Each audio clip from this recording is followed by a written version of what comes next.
Alrighty, hello everyone, and welcome to SCAD AIAS Q&A Tuesday.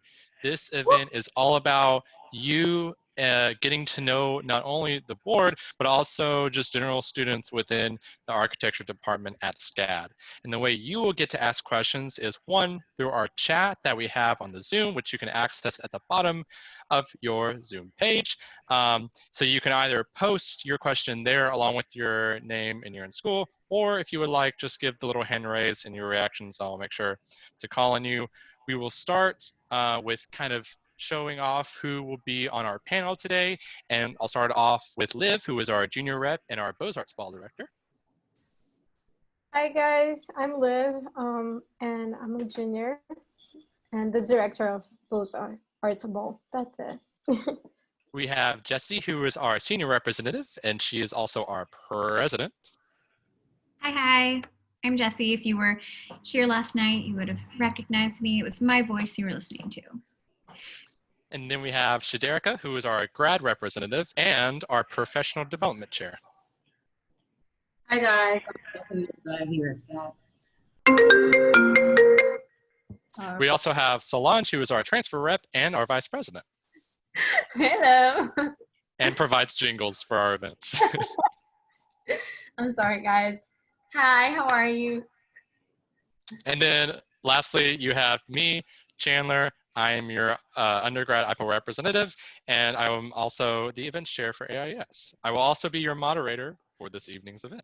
So let's go ahead and get started with a few questions. The first one is for you, Liv, as a junior, how much free time do you usually get during the week, or do you try to set aside during the week as a student? I usually have two different types of free time. One is to take care of myself, because I think that helps with mental health. So like sticking to a routine like skincare. And I think all that takes like 2 to 3 hours per day. And then I also have time to just distract myself from class, which is reading a book or binging watching something on Netflix. So usually it depends. I try to do my work before it, so it always fluctuates the time, but 1 hour maybe a day or something like that. Okay, awesome, sweet. The next question is for our senior representative, Jessie, and the question is, what software do you see most students using? So with software, it really depends on the type of thing that they're achieving. When it comes to modeling a building, a lot of students use Revit and a lot of students use Rhino. Those typically are the two primary softwares that we see people using. Some people also use SketchUp, but I think predominantly it is Revit and Rhino for sure. And, when it comes to things like making a board, a lot of people will use InDesign to lay out their board. So a board would be like a presentation board where you display your information. And then when it comes to like developing like little graphics or like little diagrams, a lot of people use Illustrator. It seems to be really popular, and even Photoshop. And then people also use Photoshop when they render. And then with rendering software, that's just, everybody has their own techniques. Sweet, sweet. And I'll also add on to that, it really, depends on the student. There's so many pathways you can take if you're interested in certain programs. So really, one, getting to know the professors you're with really helps, decide what kind of programs you really want to get dig into. So we'll move on to one last question, and then we'll open it up to anyone else who wants to ask. Sorry, Jessie, did you have anything else you want to add? I was just going to say that certain professors will sometimes focus on certain softwares. So it's always one thing like to pay attention to. So for example, I really wanted to learn Rhino. And so I took Professor Dietz for Fundamental Studio 3 because he taught us Rhino techniques. And I've become very much a Rhino person because of it. Now, are there any plugins for those programs that you would recommend? Yes. So for Rhino, A really great plugin you can use is V-Ray for rendering. You can also use Inkscape to render. It's a little bit more user-friendly than V-Ray. It's a little bit easier to learn. It's also cheaper. Neither of those programs you can get through SCAD. You do have to pay for them yourself. If you want it on your own computer, they are available on the school computers. Also with Rhino, I've recently gotten into using Grasshopper. It has not been the easiest thing to teach myself. So if you do want to get into Grasshopper, I would recommend potentially scheduling a tutoring session. So SCAD has a lot of tutors where you can do intro to Grasshopper, and then also using the LinkedIn Learning and watching some of their intro videos. The Grasshopper is a really neat program for building like parametric style architecture. So things that could be quite organic or have like repeating members and that sort of thing to them. But there's just a lot of great plugins, I think, for Rhino, but it's the same with a lot of other programs too. There's also one for climate called Ladybug that you can use for Rhino, where you can put in your location and pick certain times, and you can add in like wind patterns and sun paths and that sort of thing, so you can really see how your building would respond to the climate. I'll also add a separate program that we've used definitely in junior year is Climate Consultant, and that is something free that anyone can download. It does not take up a lot of space, but you can really get a lot of information and data about your sites just from downloading that. So I'll also give a plug in for our software, our skill builds program, which is happening throughout the quarter. Make sure to pay attention to the SCAD AIAS Insta for information on when and what programs will be taught throughout the quarter. So we will move on to our next question, and then we'll open it up to anyone who would like to ask questions freely. And that is to our grad representative, Shaderica. And the question is, can I have a job and still do well in architecture school? Yes, you absolutely can. I think it's been proven by a lot of students that still have successfully finished school and graduated with a job. It is definitely difficult. It's not easy because architecture requires a lot of our time. So you definitely want to be good with time management to the best of your abilities, and really just when you create a schedule, stick to it. Like if you think this is like going to work, when you write it all out, because you'll need to write it out. But when you create it, stick to it. When you start to deviate from it, it gets a little harder. But it's all about how bad you want it, man. Like you want the degree, and you also want to, be able to work at the same time. And for me, I intern at a firm, so I'm architecture 24/7. So. That actually helps as well, because they're kind of understanding of school time and can't work too much because I have school. So it's a good balance for the moment. Sweet, that's really exciting to hear. All right, if anyone here would like to ask a question, please feel free, give a little hand wave or give a little reaction hand wave on here, and then. All right, I see Winya. Is there anything you'd like to ask? Yes, so just on that note, is there like such thing as life and work balance in architecture school? Is that like even a thing? I feel like we like to say it's a thing, but sometimes it gets a little chaotic. Honestly, like to be 100% honest, like you work towards the goal of life-work balance, but sometimes being in school, it's a little difficult. Howsoever, I actually worked for a year and took a break from school, and that work-life balance was great.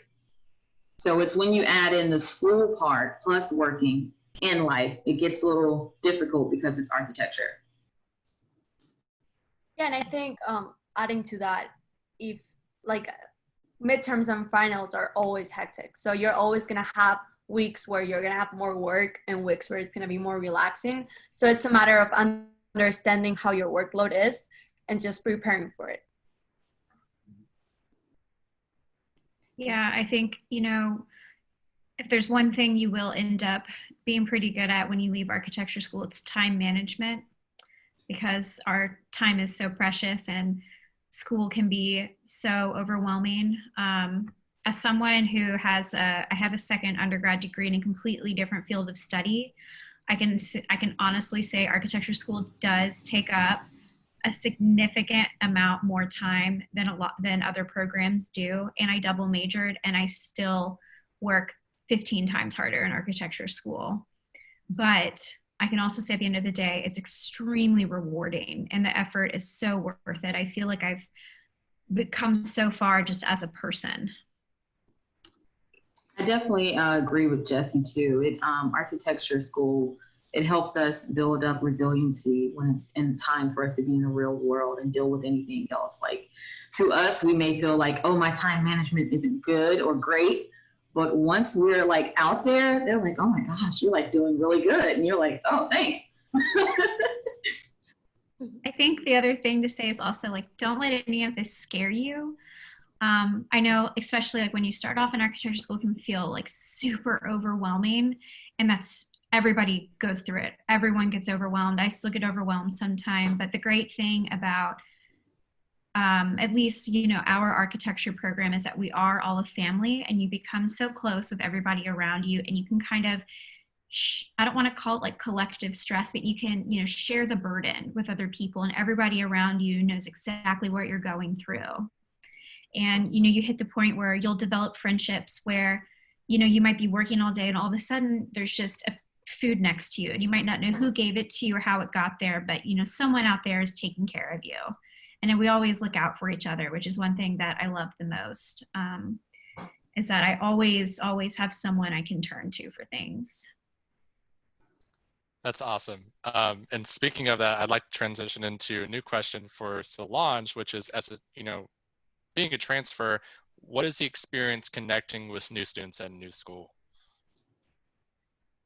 Okay, so I guess being the new kid, it's always a challenge for any type of environment.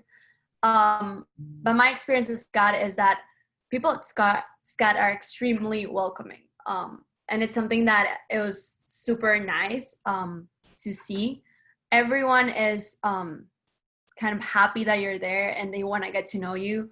So if you're shy, if you're the type of person that I guess gets scared by being in a new space with new people, I would say just let it be and just be open to meet new people and open-minded to be people from different places, which is an amazing part of SCAD, and learn from your peers. I mean, if you're not the type of person who would personally approach to someone, a great way to meet people is always joining AIAS and going to the events and getting to mingle with your peers in there. But I think just being open-minded and kind of let it happen, because it will happen naturally. Just that's kind of the spirit of the SCAD bees, I guess.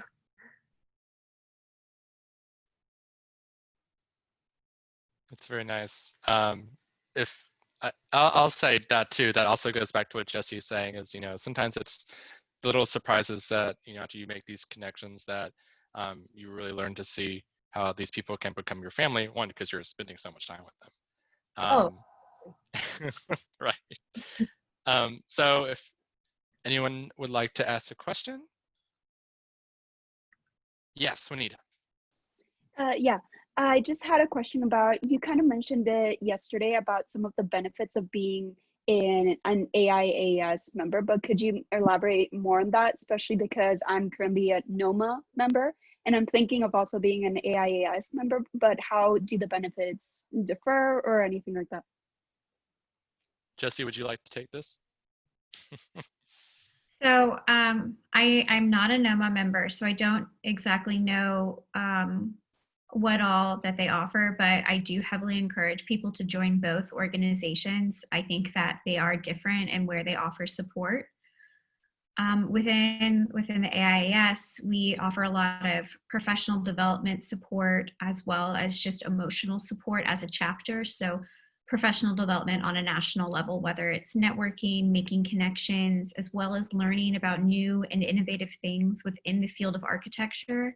A lot of people in the AIAS are cutting edge at the end of, well, once they go into the field. A lot of them are former AIAS members and that sort of thing. But the networking is pretty incredible. And you have great conferences that you can go to where you can learn new skills. I learned about an entirely new software that I have recently started using. It's not SCAD supported, but I'm getting really into it, that I learned about at an AIAS conference. Let's see.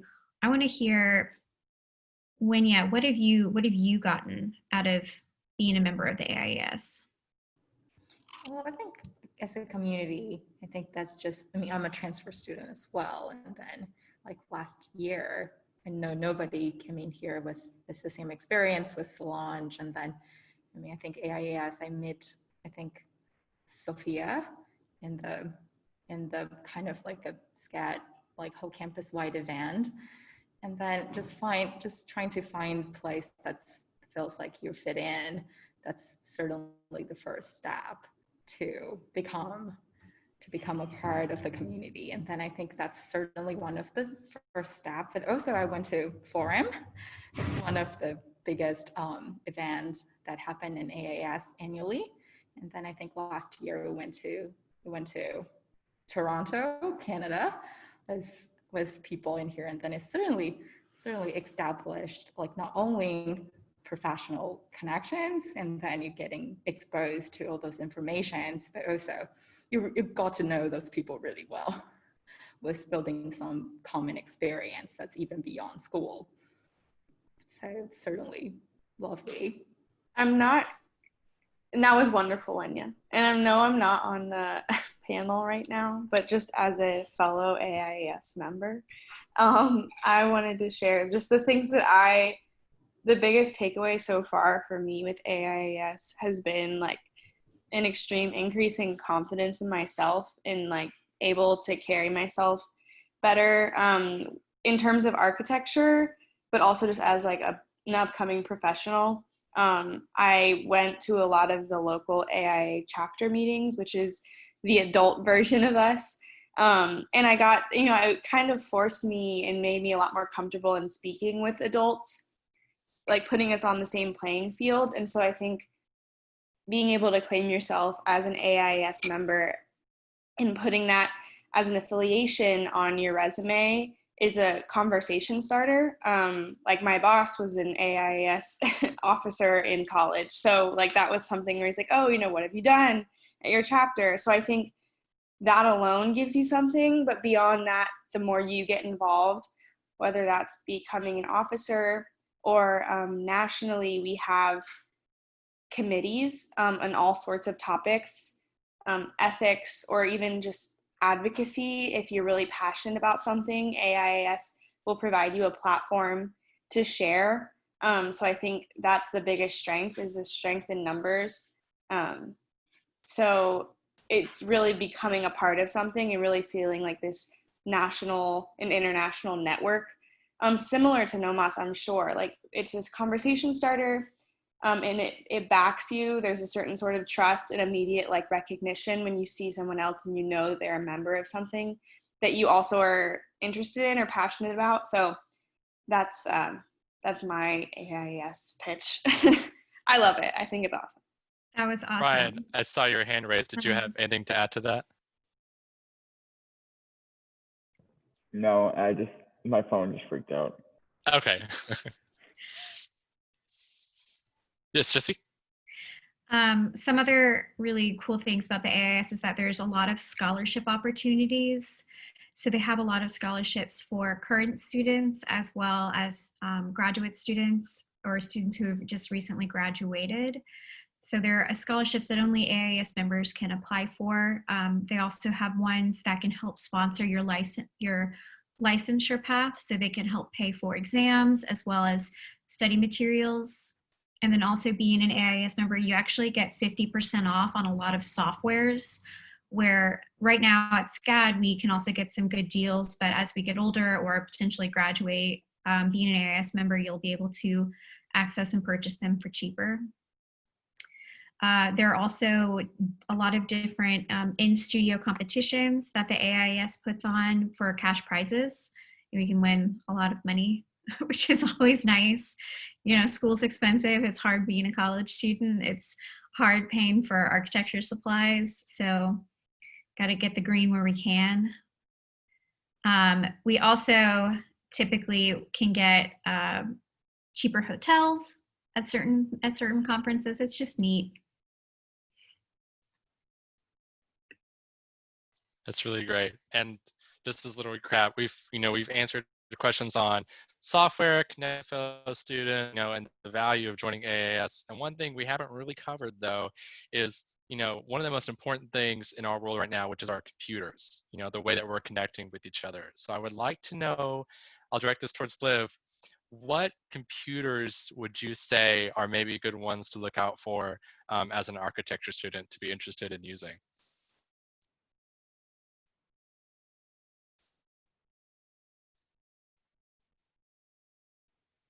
Liv, can you hear me? Oh, you're asking me. Yeah. Sorry. My mom I can ask you. Was talking with me. Sorry. So about the computers. Right. I guess when I was looking for my computer, I was paying attention especially to the RAM and how much data I could use. So you could have like a MacBook or a Dell computer. Both brands are really good, but you have to pay attention to how much RAM your computer has so it can run certain programs like Revit or Rhino. Because I have a MacBook, I'm using a MacBook right now, but I cannot run any programs on it because I think I have just 8 gigabytes on it of RAM, so I cannot even download Revit. So I think this is something you have to especially pay attention to when buying a new computer. Yeah, I would add on to that. For architecture, I would definitely recommend. I know it's annoying because I'm a Mac person, I'm an Apple person, but it's definitely going to be a PC because they usually are the ones who are able to run software such as Revit or like other ones. I know for Apple, I know there's Rhino for Mac, and then SketchUp, I think. Some softwares have the Mac version, but the, I guess, complete and more user-friendly one, it's always going to be the PC. And then when looking for one, I would definitely check the graphics card and what of the software. Let's say you're using Lumion, so I would check what Lumion recommends for graphics cards, because that's also really important when you're trying to render as well. And I can also see Ryan has mentioned gaming laptops are always a great go-to if you're looking for a good computer.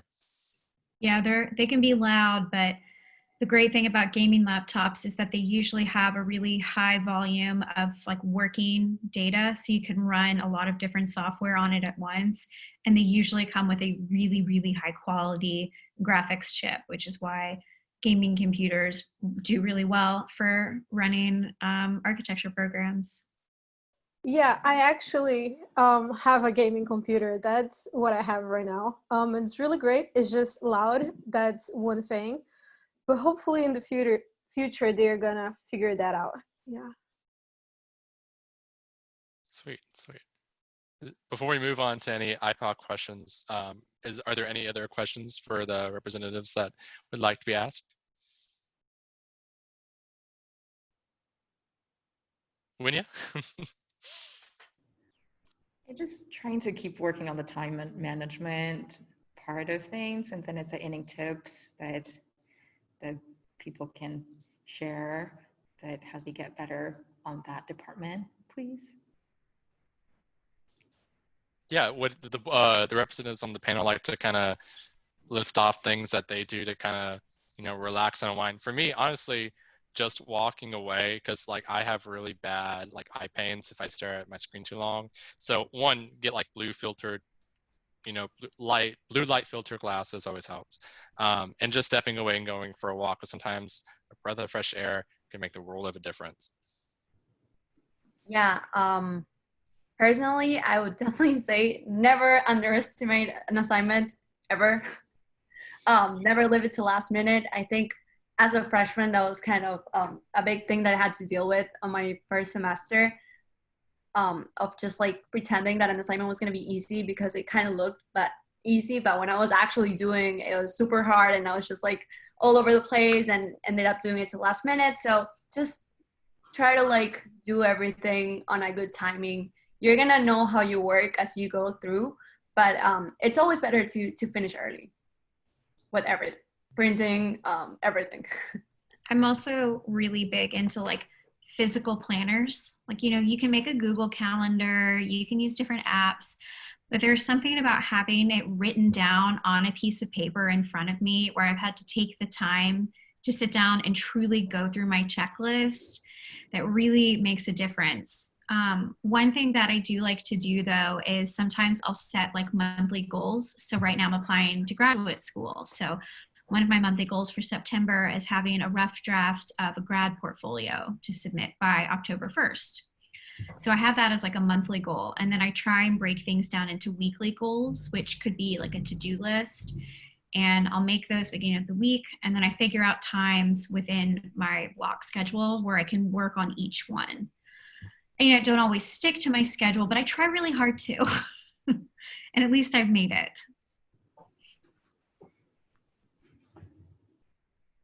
I'll also say like Google Calendar, it may seem very simple, but it's something I'm constantly using because you can just type in or ask Siri to add an event really fast and to notify you an hour, 30 minutes before, and then you can put it outside out of mind if you hate writing stuff down. And then randomly you'll get the notification, and it's something that just can constantly be jogging your memory of stuff you need to get done. So yeah, multitude of resources. All right. Any other questions?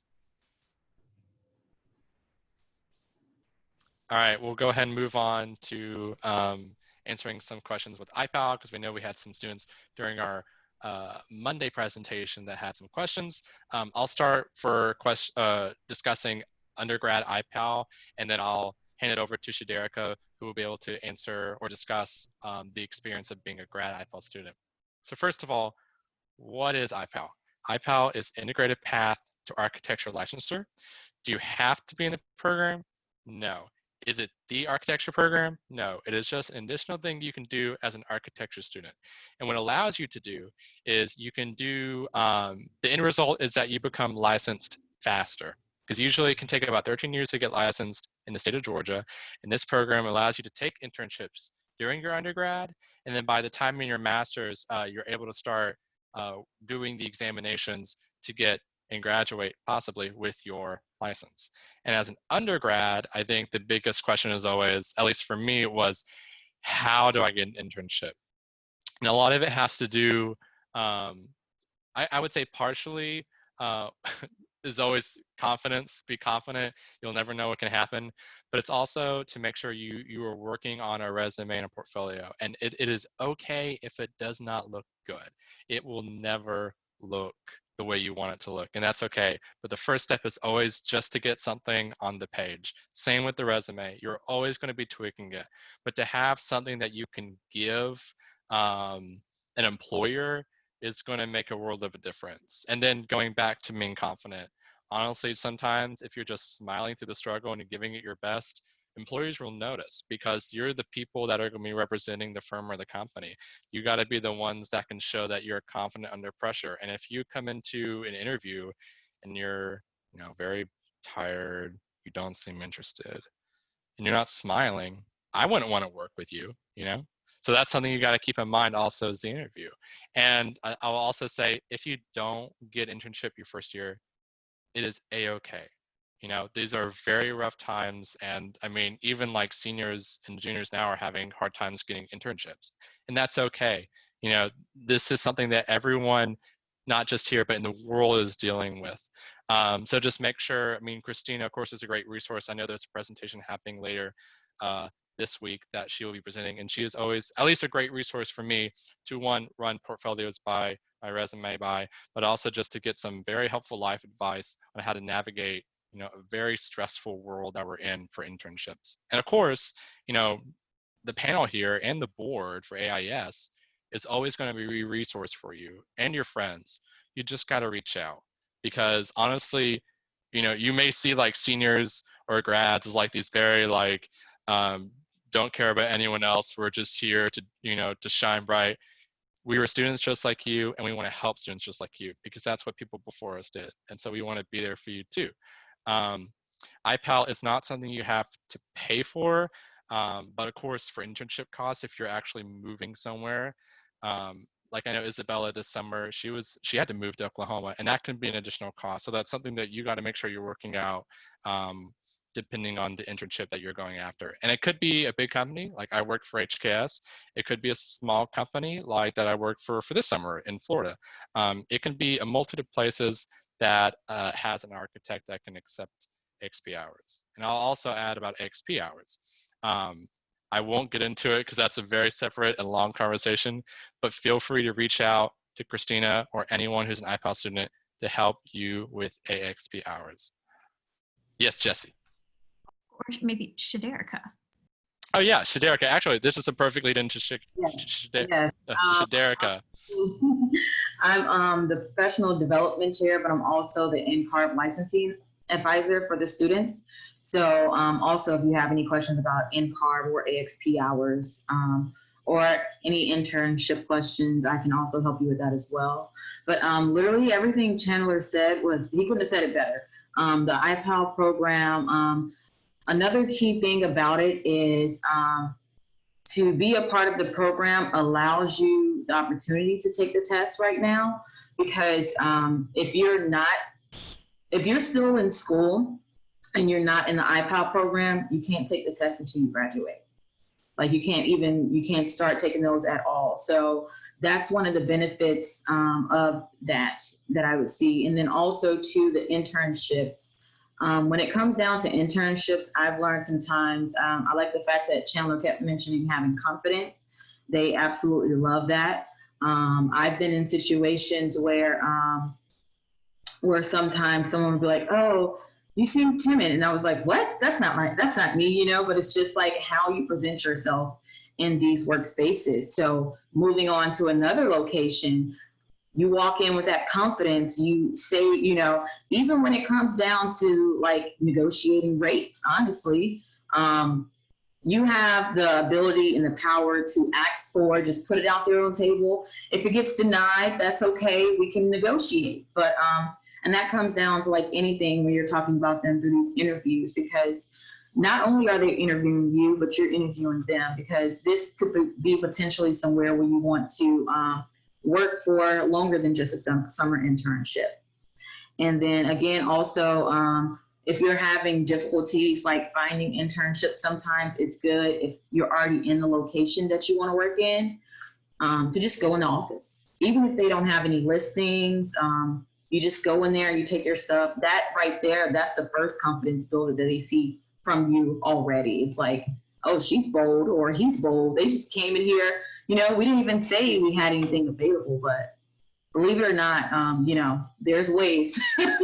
And they'll create a position like, oh, you know, well, we could use an extra hand. So it's pretty good. And I'll also add, that was a really awesome point, Shaderica. I also added, surprising how many firms and architects do not know what IPAL is, because it's really new. Only 21 schools actually are approved with IPAL right now in the US. But every time I've mentioned it, it's always something that they're like, I wish we had that. I wish I had that opportunity. And it's also kind of like a vote of confidence in, you know, whoever you're working for, that this person's being really proactive at such a young age. You know, I really want to foster their growth and be a mentor. Exactly. You hit it on the nail again. They love to see that you are not just coming here just to work with them for a little bit. You know, they want to see that potential and growth of being with them past internship phase. So that's the main thing, because a lot of firms, they don't want to, well, I can't speak for them all, but I know some of them, they're like not in the, they're not in the mood, or they're not into fully like teaching people sometimes. So that's why it can be difficult sometimes when you're starting off and you have no experience to get an internship, because depending on their workload, they may just not have the time to try to teach you some things. But if you know some basic skills and some of the basic things of Revit, that's what I've learned a lot with majority of the firms. If you have experience in specific softwares, they'll be able to help guide you on how they do it at that firm easily. Also, correction to a statement I made earlier. She was not in Oklahoma. Isabella was in Wyoming. I'm very sorry. Sorry, Isabella. And then another question actually for Shaderica is, does being an IPAL take up time from school outside of summer internships? Yes, it does. For the IPAL students, for the grad students for IPAL, not only are we taking classes and working while we're in school, we're also studying for the ARE exams. So it literally takes up all of your time, and that's another, I mean, it's, the way I see it is, you know, push through the pain now for the success later, or something like that. You know, just, it's a great reward in the end. And if you really are sure about it, and you know for sure that you want to be an architect, why not go for it? But yeah, besides that, you would just have the opportunity to start taking the test later. But the internship portion, it's actually open to, I would hope it's open to any architecture student that reaches out to firms. But when they hear that IPAL portion as well, they know that you're serious about it. So That's really great. And I'll also add, at least for undergrads, in terms of the time, like really this program is about how much you want to put into it, kind of what Shaderic was saying. You really put in the work, you'll get the success out later. But it is, you know, that's the great thing about doing this along with architecture studios and courses, is that it's really kind of based on how much work you want or can put into it. So you never have to feel pressured if, you know, you're really not doing enough, because the person that you gotta, you know, convince yourself to be able to move forward. Yeah. And then I see another, oh, sorry, just continue. Just one more thing to add. If when you do the IPAL program in grad school, just make sure that you treat your studying time for the ARE exams as a class, because the IPAL program for grad school at SCAD is spread out over 3 years for your master's instead of 2. So you're taking one less class that you would be taking in undergrad. But with you taking that one less class, you should act like studying for the ARE is a 3rd class, because it is no joke. That test, those tests are, they want to make sure like you know your business, you know what you're going to do, because it's honestly, like, I've taken one so far and it's treated as if, for example, you wouldn't want a doctor to just take, you know, an ACT or SAT and then now they're operating on you. You want them to like literally know everything to the best of their abilities before you like trust them. So it's really good. Awesome, thank you. And I'll also add, SCAD is one of the bigger IPAL programs, but that does not mean you can't transfer it to another school and still not be in the IPAL program. You just gotta make sure to keep in contact with representatives from the other school that can let you know, you know, if credits are gonna be able to transfer. But you can totally keep in the IPAL program if you transfer it to a different master's. Now, something, an awesome question from Jessie Cart, or I guess the statement really is, can students be okay if they're not in IPAL? Yes. Just how traditional architects have gone to school, so can you. There is nothing wrong with not doing IPAL. It is just another awesome resource that you can add, like AIAS, to advance your career and advance yourself, both in internships and in experience. So it is totally up to you if you want to join. It is nothing mandatory, and you are totally okay if you decide or if you can't do IPAL. Yeah. And I see a question now from Rachel, and is, what study materials are you using to prepare for IPAL? So I will also pass this off to anyone on the panel, but more specifically Shaderica to start with. So for studying materials, we actually get a lot of resources through our IPAL coordinator, which is Christina. And I think it's best not to get caught up in all of the different ones. Find you at least 1 or 2 and just stick with it, because sometimes it can get a little chaotic if you are using multiple resources. So for example, I would use the ARE review manual book. And from there, if I have any other If I want to know more information about something that I'm reading, I find a source of that information. But I'm not using that book plus multiple other things that are telling me the same thing the book is saying, if you kind of get what I mean. It's just like when you need deeper understanding, it's like doing research any other type of way. But another one that we're using right now is Black Spectacles. And they're actually, I really love their interactive system when it comes down to practice exams. And speaking of practice exams, I'm probably talking too much about it, but speaking of practice exams, like it is so good to do those as early as you start studying, just so you can get the feel of how in-depth information you need to know and understand. Because it's not a memory, none of the tests are from memory. It's about what do you have knowledge in, what do you understand? And so then you have to apply it to scenarios. So.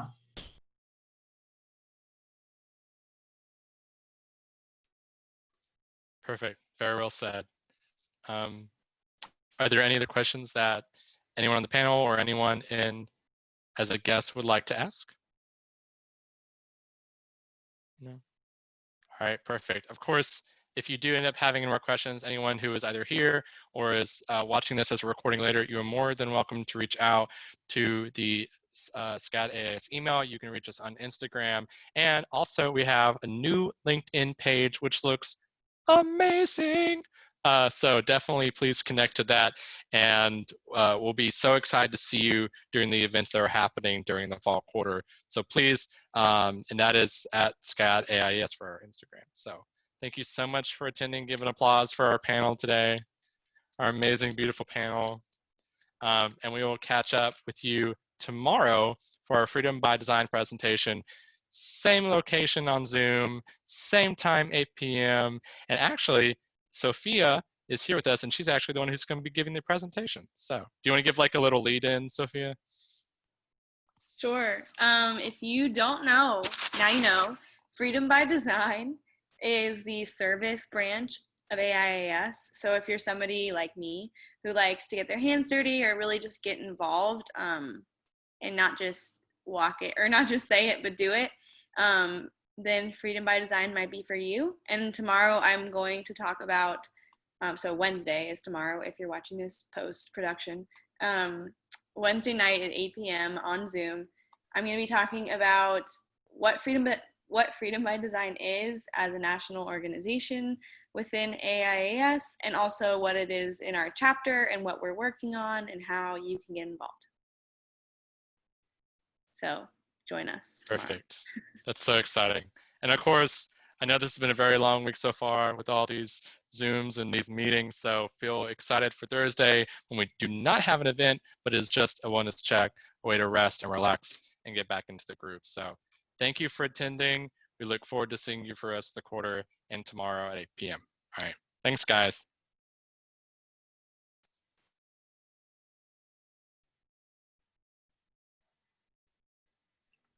Everybody's hopping out, and I'm like, y'all, we have an e-board meeting. Yeah, we have.